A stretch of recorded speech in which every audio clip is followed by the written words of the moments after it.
Orang-orang seberang kali. Kami menyebut mereka orang-orang seberang kali. Terlalu berlebihan sebenarnya, karena mereka tinggal tidak lebih dari 100 meter dari kami. Dan yang disebut kali itu sebenarnya hanya sebuah parit alam yang dalam. Kedua tebingnya curam dan penuh ditumbuhi pakis-pakisan. Hanya di tempat-tempat tertentu, air parit itu kelihatan dari atas. Bening, karena keluar langsung dari mata air. Tapi air itu jadi tak menarik, karena dikotori banyak sekali sampah daun bambu, serta substansi. Apa namanya yang berwarna kuning? Kami menyebutnya kotoran kuning atau tai basi. Orang-orang seberang kali itu betapa jua adalah bagian dari warga desa kami. Tapi memang, kami merasa punya jarak dengan mereka.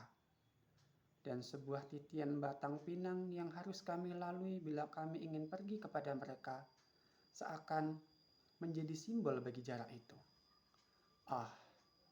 Sebuah titian yang tak pernah luput dari kotoran anak-anak mereka. Di bawahnya banyak sekali kepiting batu berfoya dengan makanan lunak sepanjang hari. Pada musim kemarau kepiting lenyap entah kemana.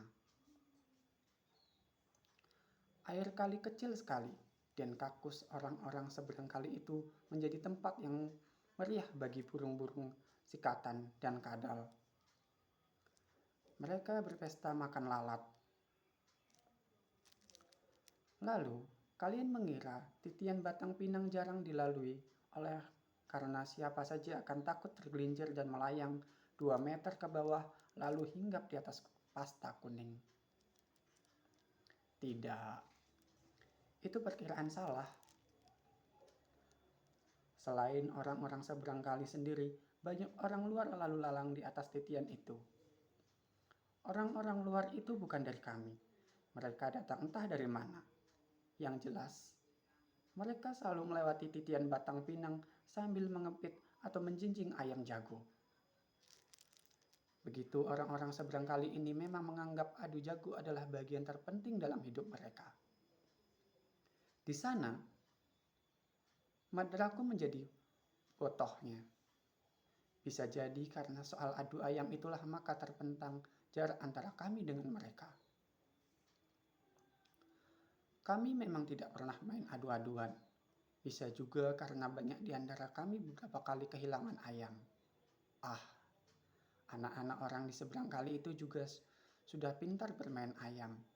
Dengan cara mencuri-curi, anak-anak mereka juga mengadu ayam kami yang sedang berkeliaran di pekarangan dengan ayam mereka, tentu saja. Selagi berlaga, ayam siapapun akan sampan ditangkap. Lucunya, kami tak bisa melupakan jasa orang-orang seberang kali, terutama karena ayam-ayam jago mereka. Setiap fajar seakan menjadi milik orang seberang kali, karena jago mereka selalu berkokok lebih awal dari jago siapapun. Bahkan, lebih awal dari kokok muazin di surau kami. Maka yang terjadi setiap fajar, muazin surau kami dibangunkan oleh ayam jago orang seberang kali. Begitu. Di sana kokok ayam jantan, di sini surau takbir. Di sini orang-orang pulang dari surau. Di sana orang-orang jongkok sambil mengelus-ngelus ayam jago. Kecuali Rabu kemarin. Kemarin kami pulang dari surau kala pagi masih remang oleh kabut. Ada orang seberang kali sudah berdiri di halaman rumahku. "Loh, Kang Samin?" tanya saya sesudah dekat benar. "Iya mas, gasik betul. Ada apa rupanya? Dan apakah ayammu sudah dirawat? Kali ini jangan bicara soal ayam. Mas, saya mau minta tolong. Dan ini amat penting." "Oh, maafkan saya. Anu mas, mbok sampean mau pergi ke rumah Madrakum. Sekarang jenguklah dia, kasihan mas. Kang Madrakum. Kenapa dia? Sakit. Dia sedang sakit dan saya kira sudah hampir mati. Sebenarnya kalau dia hanya mau mati, ya mati saja. Ini lain, Mas. Sakit, mati, lain. Bagaimana Kang Samin? Begini, Madrakum memang sudah agak lama sakit dan sejak 3 hari yang lalu dia mulai sekarat. Tapi yang itu, Mas, wong mau sakti kok sekarat lama betul. Kami yang melihatnya lama-lama jadi tak tahan.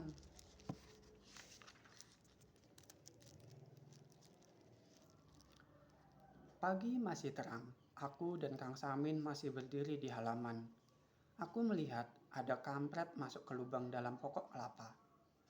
Ada ayam betina merukuk membimbing anak-anaknya keluar dari kandang. Di belakangku, bunga mulai dirubung lebah dan mimik Kang Samin jadi kelihatan jelas. Kang Samin terus berbicara bahwa Madrakum sudah memperlihatkan semua tanda datangnya kematian. Daun telinga yang terkulai, bau mayat yang khas, dan ramuan muka yang sudah lain sama sekali. Tapi ya itu, Mas, Madrakum awet bener. Heran, nyawa sedemikian betah dalam tubuh Madrakum yang melarat. Kan ajal di tangan Tuhan, Kang. Lah iya, aku juga tahu semua orang akan mati, tapi kukira tidak seperti Madrakum. Lagi pula, Mas, hehehe.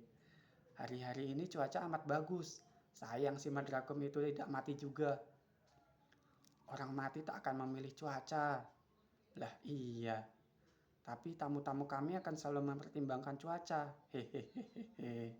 Mengadu ayam dalam hujan mana bisa. Hehehe. Untuk saudaraku, orang-orang dari seberang kali ini aku hanya bisa tersenyum dan menggerakkan kepala. Lalu Kang Samin mengulangi permintaannya agar aku pergi menyejuk Madrakum si botak adu ayam dari seberang kali itu. Anu Mas, orang-orang seberang sampean kan mengerti bagaimana cara membuat orang sekarat cepat mati.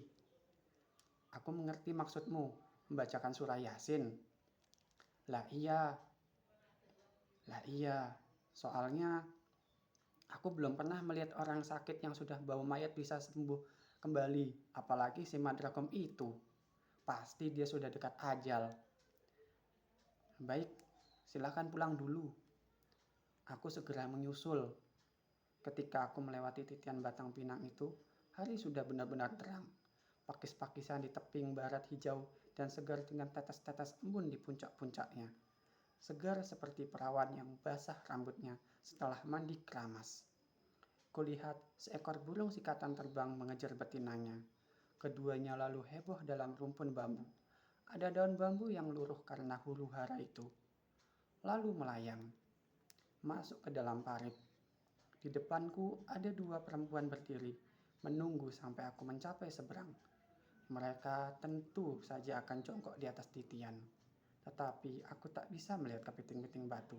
Dasar parit masih gelap. Di rumah Madrakum sudah ada 6 atau 7 lelaki. Tetapi yang terbanyak dari mereka kulihat sedang jongkok di halaman, mengelilingi kurungan jago. Ayam jago milik Madrakum ada berapa ekor. Satu di antaranya adalah yang terbaik di seberang kali itu. Demikian yang kudengar. Aku masuk diiringi Kang Samin. Kamar si sakit masih seperti malam, jadi masih ada pelita berkelip. Ya, mataku yang awam dapat melihat keadaan Madrakum memang sudah payah. Aku sependapat dengan Kang Samin. Madrakum dalam keadaan sekarat. Sekarat Madrakum memang lain. Si sakit yang kelihatan sudah demikian lemah, kadang mendadak jadi penuh tenaga. Kedua kakinya mencakar-cakar. Kedua tangannya mengepak-ngepak. Kemudian diam dan melelah lagi. Dan dari rongga mulutnya terdengar suara aneh. Aku duduk di atas kursi dekat kepala Madrakum. Kang Samin membuka jendela singkap yang harus selalu ditopang dengan sebilah kayu. Kang Samin menduga aku akan membaca kitab. Dia tidak tahu aku hafal surah Yasin di luar kepala. Orang-orang seberang kali ternyata bisa menciptakan keheningan ketika aku membacakan ayat-ayat suci. Tapi ayam-ayam jago mereka tidak. Maka suaraku sering tenggelam oleh suara kokok jago yang bersautan tak henti-hentinya. Selesai dengan bacaan suci, aku bangkit. Aku permisi pulang hendak menyampaikan berita pertiadaan Madragum kepada teman-temanku. Sebelum itu, doaku buat Madragum sekali lagi disambut dengan keheningan. Yang pertama aku lakukan setelah sampai kembali ke rumah adalah memberitahukan keadaan Madragum kepada istriku sendiri. Lalu, aku keluar hendak menghubungi tetangga kiri kanan. Tapi baru mendapat satu rumah, aku harus menghentikan niat. Kang Samin muncul, langkahnya panjang-panjang. "Wah mas, terima kasih. Kang Madragum sudah tiada. Sungguh-sungguh sudah mati dia. Terima kasih mas." Innalillahi. Ya tapi ya itu mas. Sekali Madragum tetap Madragum. Dia suka aneh-aneh saja, kata Kang Samin sambil tersenyum. Kamu menertawakan saudara yang baru meninggal? Maksudku bukan begitu. Aku hanya mau bilang Madragum suka aneh-aneh itu saja. Maka sambil senyum-senyum, Samin bercerita tentang kerabatnya di seberang kali itu. Katanya dia tak lama setelah aku mengundurkan diri, Madragum bangkit, turun dari balai-balai. Madragum berdiri dengan gagah, lalu dia membuat gerakan-gerakan persis ayam jago dengan menggombal betitanya. Tidak hanya itu, Madragum kemudian keluar halaman. Lagi-lagi hanya itu, Madragum kemudian keluar.